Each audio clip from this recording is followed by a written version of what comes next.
Hi friends, welcome back to my channel. ఈరోజు మీకు ఈ సీరియల్లో ఏం జరిగిందో తెలుసుకోవాలి అనుకుంటున్నారా? అయితే వెంటనే మనం సీరియల్లోకి వెళ్ళిపోదాం. ఇక పద్మావతి అయితే బాస్ ఇక ఆఫీస్కి లేట్ అయింది, నేను బయలుదేరుతాను అని చెప్పి ఇక పద్మావతి వెళ్తుంటే, ఆగు పద్మావతి, ఎక్కడికి వెళ్తున్నావు?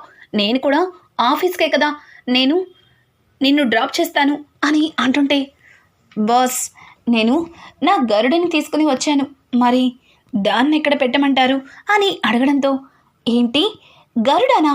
విచిత్రంగా ఉంది, ఇంతకీ ఎవరా గరుడ, ఎక్కడ ఉంది అని అడగడంతో, దానికి పద్మావతి బయట ఉన్న తన బైక్ని చూపిస్తుంది.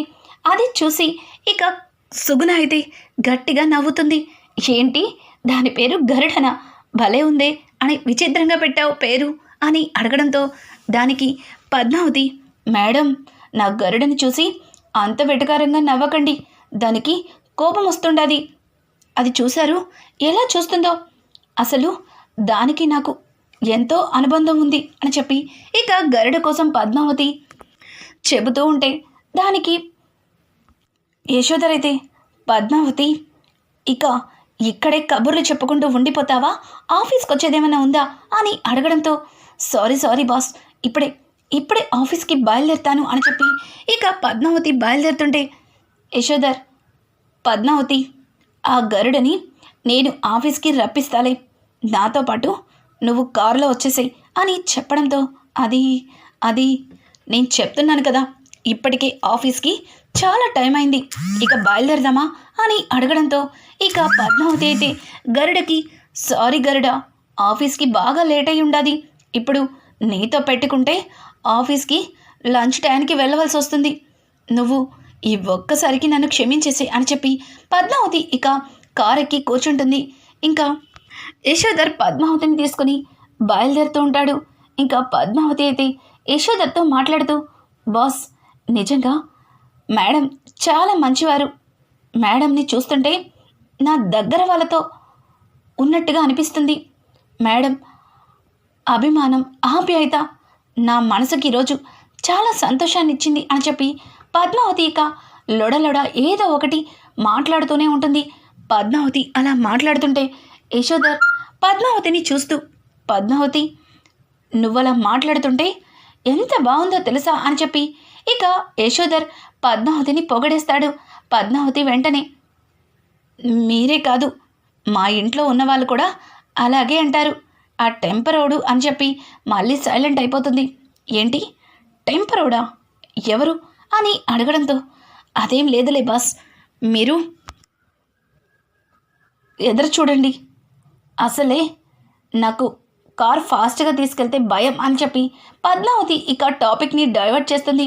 ఇక ఇక్కడ చూస్తే అను ఆర్య ఇద్దరు కూడా గదిలో మాట్లాడుకుంటూ ఉంటారు. అను అయితే ఆర్యతో, ఏవండి నేను ఈ ఇంట్లో ఉండలేకపోతున్నాను, నా వల్ల కావటం లేదు అని చెప్పి అను మాట్లాడుతుంటే, అను మాటలకి ఆర్య, ఏమైందను అలా మాట్లాడుతున్నావు, ఒకప్పుడు అందరం కలిసి ఉండాలి అని చెప్పే నువ్వే ఈరోజు వీళ్ళతో కలిసి ఉండలేను అని చెప్తున్నావు, నాకు నువ్వేం చెప్తున్నావో అస్సలు అర్థం కావట్లేదు, నువ్వు అనవసరంగా పద్మావతిని అనుమానిస్తున్నావు, తన మీద నీకెవరో తప్పుడు మాటల్ని నూరిపోస్తున్నారు, అవన్నీ నిజమని నమ్మి ఇంటి నుంచి వెళ్ళిపోవాలి అనుకుంటున్నావు అని అంటుంటే, దానికి అను, లేదండి నాకు ఎవ్వరూ ఏమీ నూరిపోయట్లేదు, నేను అంతా చూస్తున్నాను, నాకు ఇక్కడ ఉండాలనిపించట్లేదు, పద్మావతి ప్రవర్తన నాకు అస్సలు నచ్చట్లేదు, నా బిడ్డని నేను కాపాడుకోవాలి అనుకుంటే నేను ఈ కుటుంబంతో కలిసి ఉండకూడదు అని చెప్పి ఇక అను మాట్లాడుతుంటే, అను మాటలకి ఆర్య చాలా కోపంగా లేచి నుంచుంటాడు. ఏంటను కొత్తగా మాట్లాడుతున్నావు, పద్మావతి ఎట్లాంటిదో నాకంటే ఎక్కువ నీకే తెలుసని నమ్మాను, కానీ అదంతా వేస్ట్ అని ఇప్పుడు అర్థమైంది, చిన్నప్పటి నుంచి తనతో కలిసి పెరిగావు, కలిసి తిరిగావు, తనని ఇదే నన్ను అర్థం చేసుకుంది, నువ్వు అనవసరంగా పద్మావతిని అనుమానిస్తున్నావు, తను ఎప్పుడు కూడా మన కుటుంబంలో అందరూ సంతోషంగా ఉండాలి అనుకుంటుంది, అలాగే ఇక పాపని తన సొంత బిడ్డలాగా చూసుకుంటుంది, కానీ నువ్వు అనవసరంగా పద్మావతిని లేనిపోని మాటలు అంటున్నావు, చూడు ఒక్కసారి అసలు మీ ఇద్దరి మధ్యలో మనస్పర్ధలు ఎందుకు వచ్చాయో, అసలు మీ ఇద్దరి మధ్యలో దేనివల్ల గొడవ స్టార్ట్ అయిందో దాన్ని దాన్ని పద్మావతితో కూర్చుని మాట్లాడి తెలుసుకో. గొడవలన్నీ సర్దుమణుగుతాయి. అనవసరంగా విడిగా వెళ్ళిపోవాలి అనే ఆలోచన మానుకో అని చెప్పి ఇక అక్కడి నుంచి ఆర్య వెళ్ళిపోతాడు. ఇంతలో దివ్య లోపలికి వచ్చి, చూసావా వదిన, ఆ పద్మావతి ఇంట్లో అందరినీ ఎంతలాగా తన బుట్టలో వేసుకుందో. అసలు తన మాట అంటేనే వేదం. తన కోసం కట్టుకున్న భార్యని నిన్ను కూడా అన్నయ్య మాటలనే స్టేజ్కి వచ్చేసింది. ఆ పద్మావతి వీళ్ళందరికీ ఏం మందు పెట్టిందో అని చెప్పి ఇక దివ్య ఇంకా 4 మాటల్ని అనుకి ఎక్కిస్తుంది. అను దివ్య మాటలు విని, లేదు దివ్య, లేదు, ఎవరు అవునన్నా కాదన్నా నా బిడ్డని నేను కాపాడుకోవాలి. ఈ కుటుంబంలో ఉన్నంత వరకు నా బిడ్డకి పద్మావతి వల్ల ఏదో ఒక ఆపదైతే ఉంది. నేను ఈ కుటుంబాన్ని వదిలి దూరంగా నా బిడ్డని తీసుకుని వెళ్ళిపోతాను అని చెప్పి ఇక అను మాట్లాడుతుంటే అను మాటలకి ఇక దివ్య అయితే ఇంకాస్త ఆర్జ్యం పోసి అక్కడి నుంచి వెళ్ళిపోతుంది. ఇక ఇక్కడ చూస్తే అరవింద పాప ఏం చేస్తుందో పాపని చూడాలనిపిస్తుంది. విక్కీ ఎప్పుడు ఫోన్ చేసినా సరే పాప నిద్రపోతుందనో ఏదో ఒకటి చేస్తుందనో చెప్తున్నాడు. అసలు అమ్మ ఎలా ఉందో అని చెప్పి ఇక అరవింద ఆలోచిస్తూ ఉంటుంది. అరవింద ఆలోచన చూసి ఇక మురళి, రానమ్మా రానమ్మా, ఏంటి అంతలాగా ఆలోచిస్తున్నావు అని అడగడంతో దానికి అరవింద ఏం మాట్లాడకుండా మౌనంగా కిటికీలో నుంచి బయటికి చూస్తుంది. రానమ్మా, మౌనం సమాధానం కాదు, ఒక్కసారి ఇటు చూడు. నువ్వు అనవసరంగా నీ బిడ్డ ఉందని, అలాగే నిన్ను నీ తమ్ముడు విక్కీ కాపాడతాడని లేనిపోని ఆశలు పెట్టుకోవద్దు. ఇదిగో నేను చెప్పేది విను. ఈ ఆస్తి కాగితాల మీద సంతకం పెట్టు. ఈ ఆస్తి మొత్తానికి యువరాణిని చేస్తా. నిన్ను కంటికి రెప్పలా చూసుకుంటా. పోతే పోయింది ఆ బిడ్డ, మనం ఇంకొక బిడ్డని కందాం అని చెప్పి ఇక మురళి అరవిందని తన మాయ మాటలతో అరవింద మనసుని మార్చడానికి ప్రయత్నిస్తాడు. అరవింద్ అయితే, ఛీ నీచుడా, ఇంకా నీ మాటలు నమ్మడానికి ఇక్కడ నేను సిద్ధంగా లేను. నిన్ను ప్రేమించి పెళ్లి చేసుకుని ఎంత పెద్ద తప్పు చేశానో ఇప్పుడు నాకు అర్థమవుతుంది. నా కుటుంబానికి, నా కడుపున పుట్టిన కూతురికి దూరం అయ్యి ఇలా ఒంటరి దానిలాగా బాధపడుతూ బ్రతకవలసి వచ్చింది అని చెప్పి ఇక అరవింద చాలా కోపంగా వెళ్ళి ఒక కుర్చీలో కూర్చుని పక్కకి తిరిగి ఉంటుంది. ఛీ, ఈ అరవింద నా మాట ఎప్పటికి వింటుందో, అసలు దీని బిడ్డని ఎక్కడ దాచిపెట్టిందో అని చెప్పి ఇక మురళి ఆలోచిస్తుండగా ఇంతలో మురళికి ఫోన్ వస్తుంది. ఫోన్ చూసిన మురళి ఇక అటు ఇటు చూస్తూ బయటకైతే వెళ్తాడు. ఫోన్లో దివ్యతో మాట్లాడుతూ, దివ్య ఏంటి అనుకోకుండా సడన్గా ఫోన్ చేసావు అని అంటుంటే, బావా నీకు గుడ్ న్యూస్ బావా, ఇది నీతో షేర్ చేసుకోకుండా అస్సలు ఉండలేకపోతున్నాను అని చెప్పడంతో, ఏంటి గుడ్ న్యూసా, ఏంటి ఇంతకీ ఆ గుడ్ న్యూస్ అని మురళి అడగడంతో దానికి దివ్య, అక్క చెల్లెళ్ళిద్దరి మధ్యలో తీరని దూరాన్ని పెంచేశా. ఒకరంటే ఒకరికి అస్సలు గిట్టనట్టు చేసేసా. పప్పు ఉప్పులాగా ఇద్దరి మధ్యలో పెద్ద చిచ్చు పెట్టేశా అని చెప్పి ఇక దివ్య చెప్తుంటే, చూడు దివ్య, నువ్వనుకున్నట్టుగా పద్మావతి అంత అమాయకురాలేమీ కాదు. నువ్వు అను పద్మావతులకి గొడవ పెట్టినంత మాత్రాన వాళ్ళిద్దరి మధ్యలో దూరం ఏమాత్రం కూడా పెరగదు. ఖచ్చితంగా పద్మావతి దానికి ఏదో ఒక సొల్యూషన్ వెతుకుతుంది. మళ్ళీ వాళ్ళిద్దరూ మునుపటిలా కలిసిపోతారు. అలా కలవకుండా ఉండాలి అంటే నువ్వు ఇంకొకటి ఏదైనా పెద్ద ప్రయత్నమే చేయాలి, గుర్తుపెట్టుకో, సరేనా? నేను మళ్ళీ ఫోన్ చేస్తాను అని చెప్పి ఇక మురళి ఫోన్ కట్ చేస్తాడు. మురళి అలా చెప్పడంతో దివ్య, బావ చెప్పింది నిజమేనా? మళ్ళీ పద్మావతి అను కలిసిపోతారా? ఇంతవరకు నేను ప్రయత్నించిన ప్రయత్నాలన్నీ వృధా అయిపోతాయా? లేదు, వీల్లేదు, వీళ్ళిద్దరి మధ్యలో పెద్ద అగాధమే సృష్టించాలి. అది ఏంటా అని చెప్పి దివ్య ఆలోచిస్తుంటుంది. ఇక ఇక్కడ చూస్తే విక్కీ ఆఫీస్లో, ఏంటి బాస్ ఇంటికి వెళ్ళిన ఈ పద్మావతి ఇంకా రాలేదు, అసలు అక్కడ ఇది ఏం చేస్తుంది అని చెప్పి ఇక విక్కీ ఫోన్ తీసి పద్మావతికి కాల్ చేస్తుంటాడు. పద్మావతి ఒక్కసారిగా విక్కీ ఫోన్ చూసి కంగారు పడుతూ కాల్ కట్ చేస్తుంది. ఇక అలా కట్ చేయడంతో విక్కీకి మరింత కోపం వస్తుంది. నా ఫోనే కట్ చేస్తుందా, చెప్తా దీని పని అని చెప్పి ఇక విక్కీ మళ్ళీ పద్మావతికి కాల్ చేస్తుంటాడు. పక్కనే ఉన్న యశోధర్, పద్మావతి ఎవరు ఫోన్ చేస్తున్నారు, ఎందుకు అన్నిసార్లు కట్ చేస్తున్నావు, వాళ్ళకి ఏం అవసరమో ఒక్కసారి కాల్ లిఫ్ట్ చెయ్యి అని చెప్పడంతో దానికి పద్మావతి, పర్వాలేదు బాస్, నేను ఆఫీస్ దగ్గరికి వెళ్ళాక మాట్లాడతాను అని పద్మావతి అంటుంటే మళ్ళీ ఫోన్ వస్తుంది. ఇక యశోధర్ పద్మావతి చేతిలోంచి ఫోన్ తీసుకుని తానే లిఫ్ట్ చేస్తాడు. ఇక వెంటనే ఫోన్ లిఫ్ట్ చేసింది ఎవరో తెలియకుండా విక్రమాదిత్య అయితే, ఏయ్ మెంటల్, ఆఫీస్కి ఎప్పుడనగా బయలుదేరావు, ఇంతవరకు రాలేదు, అసలు ఏం చేస్తున్నావు నువ్వు, ఆఫీస్కి రాకుండా ఎక్కడ పెత్తనాలు చేస్తున్నావు అని చెప్పి ఇక విక్కీ మాట్లాడుతుంటే విక్కీ మాటలకి ఒక్కసారిగా యశోధర్ కళ్ళు పెద్దవి చేసి ఆశ్చర్యపోతాడు. ఇక పద్మావతి అయితే, సారు నేను ఆఫీస్కే వస్తుండాను, ఆఫీస్కి వచ్చాక మాట్లాడతాను, మీరు ఫోన్ కట్ చేయండి అని అంటుంటే ఇక విక్కీ అయితే, ఏయ్ ఫోన్ కట్ చేసావంటే చంపేస్తాను, అయినా నీకు బాస్ని నేను, నా మాట వినకుండా నువ్వు ఎవరి కోసమో ఫోన్ కట్ చేస్తావా, ఇంకొకసారి ఫోన్ కట్ చేస్తానన్న మాట వచ్చిందంటే నీ పీక నొక్కుతాను అని చెప్పి ఇక విక్కీ అయితే పద్మావతి మీద గట్టి గట్టిగా అరుస్తాడు. ఒక్కసారిగా పద్మావతి కొంప ముంచుతున్నాడు టెంపరోడు. శ్రీనివాస, ఇప్పుడు ఎట్టా కాపాడుకోవాలప్పా అని చెప్పి పద్మావతి ఆలోచనలో పడుతుంది. ఇక విక్కీ అయితే, ఏయ్ పద్మావతి మాట్లాడవేంటి అని అంటుంటే, సారు సారు ఇక్కడ బాసు ఉండారు సారు అని చెప్పి ఇక పద్మావతి అంటుంటే, ఎవడా బాసు, నీకు బాస్ ఈ విక్రమాదిత్య మాత్రమే, గుర్తుపెట్టుకో అని చెప్పి విక్కీ మాట్లాడుతుంటే విక్కీ మాటలకి పక్క నుంచి యశోధర్, మిస్టర్ విక్రమాదిత్య నువ్వు ఎవరితో మాట్లాడుతున్నావో ఆలోచించు, నేను యశోధర్ని అని అంటుంటే, నువ్వు యశోధర్ అయితే నాకేంటి, మెగాస్టార్ చిరంజీవి అయితే నాకేంటి, నేను పద్మావతితో మాట్లాడుతున్నాను అని అంటుంటే, మిస్టర్ విక్రమాదిత్య నేను నీ బాస్ యశోధర్ని అని చెప్పడంతో ఇక అప్పుడు కానీ యశోధర్ మెలకువలోకి రాడు, విక్కీ మెలకువలోకి రాడు. అది బాస్ బాస్ అని చెప్పి భయంతో విక్కీ ఫోన్ కట్ చేస్తాడు.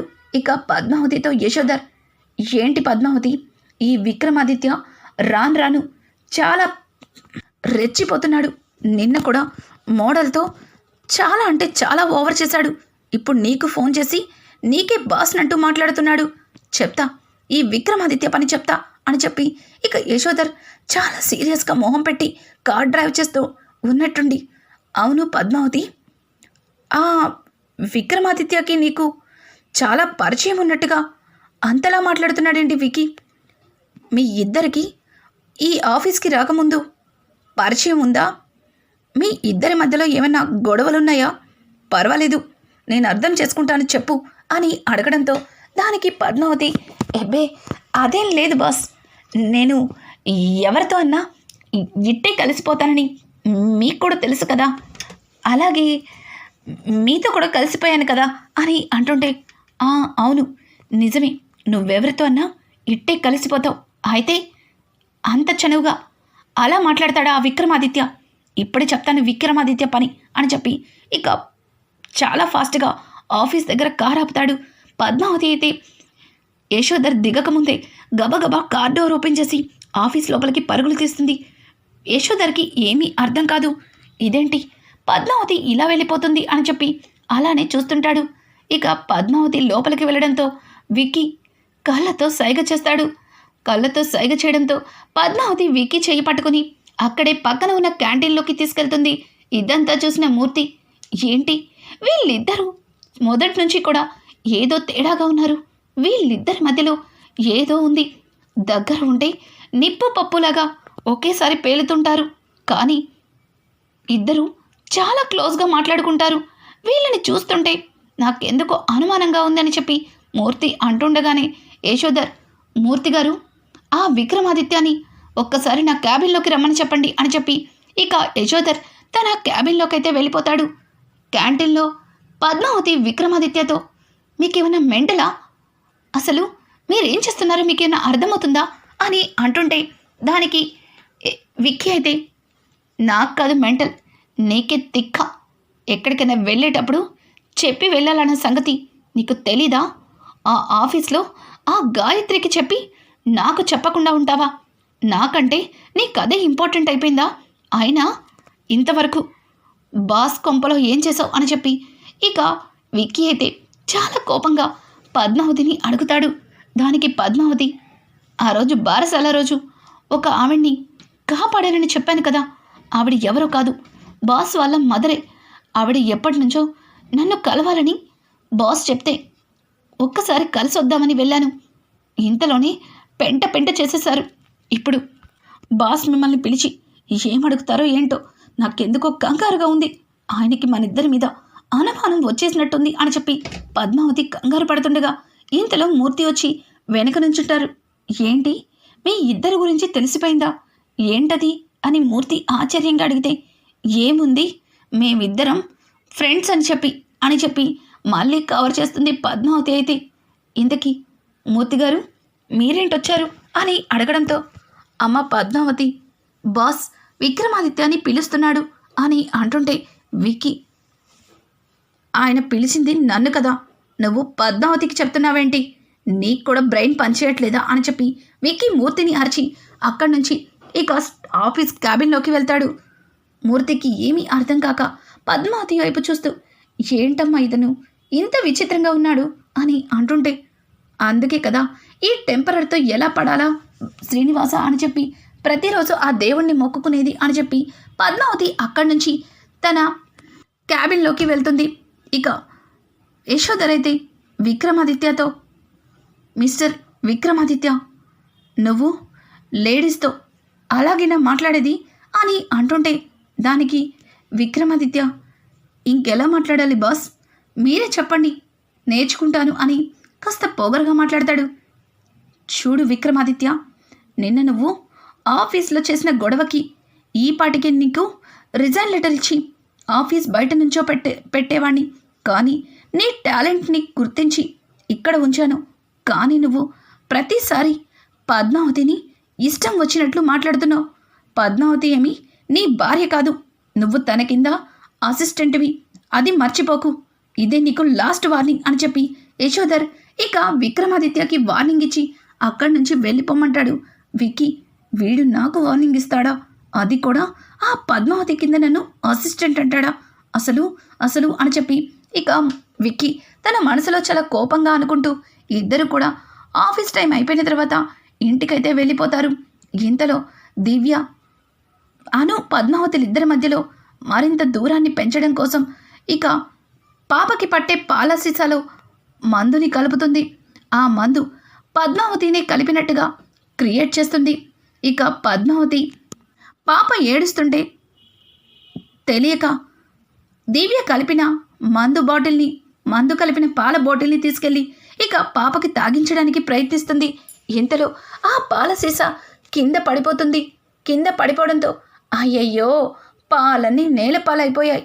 ఎంత పని చేసావైరా, సరే మళ్ళీ నీకు వేడివేడిగా పాలు కలిపి తీసుకొస్తాను, అంతవరకు కాస్త ఊరుకోమ్మా అని చెప్పి ఇక పాపని ఓదార్చి పాల సీసాని తీసి మళ్ళీ వెళ్ళి పాలు కలపడానికి వెళ్తుంది. ఇంతలో ఆ కింద పడిన పాలు ఒక పిల్లి వచ్చి తాగి ఆ పిల్లి అక్కడికక్కడే స్పృహ తప్పి పడిపోతుంది. అలా పడిపోవడంతో దివ్య వెంటనే, వదిన ఒక్కసారి అటు చూడండి, పాల సీసాలో పాలు తాగి ఆ పిల్లి ఎలా పడిపోయిందో. ఖచ్చితంగా ఆ పాలల్లో ఏదో కలిసింది. పద్మావతి ఆ పాల సీసాలో ఏదో కలిపింది పాపని ఏదో చేయడానికి అని చెప్పి ఇక దివ్య అనుని నమ్మిస్తుంది. ఒక్కసారిగా అను అయితే పద్మావతి పాల సీసాని తీసుకొచ్చేసరికి ఇక ఆగు పద్మావతి అని గట్టిగా అరుస్తుంది. ఏమైందక్క, పాప ఆకలితో ఏడుస్తుంది, అందుకే పాలు పడదామని అని అంటుంటే, చాలు తల్లి చాలు, నువ్వు పట్టిన పాలు తాగి ఆ పిల్లి చూసావుగా ఎలా పడిపోయిందో. నా కూతురు కూడా అలాగే నా నుంచి దూరం అవ్వాలని నువ్వు చేస్తున్న ప్రయత్నాలు నాకు బాగా అర్థమయ్యాయి. ఇంకెప్పుడు నా కూతుర్ని ముట్టుకుంటే ఊరుకోను అని చెప్పి అను పాపని తీసుకుని అక్కడి నుంచి వెళ్ళిపోతుంది. ఇక పద్మావతి ఒక్కసారిగా అను అన్న మాటలకి కుప్పకూలిపోతుంది. అసలు ఇంట్లో గొడవలకి కారణం దివ్య అన్న నిజాన్ని పద్మావతి తెలుసుకోగలుగుతుందా? దివ్యే మురళికి సహాయం చేస్తుంది అన్న నిజం తెలిసిన తర్వాత దివ్య విషయంలో ఎటువంటి నిర్ణయం తీసుకుంటారు? అలాగే పద్మావతి విక్రమాదిత్యకి పెళ్ళైంది అని తెలిస్తే యశోధర్ ఏం చేస్తాడు? అసలు ఇవన్నీ ముందుగా మీరు తెలుసుకోవాలి అనుకుంటే మా ఛానల్ని సబ్స్క్రైబ్ చేసుకోవడం మాత్రం మర్చిపోకండి. Thanks for watching. Hi friends.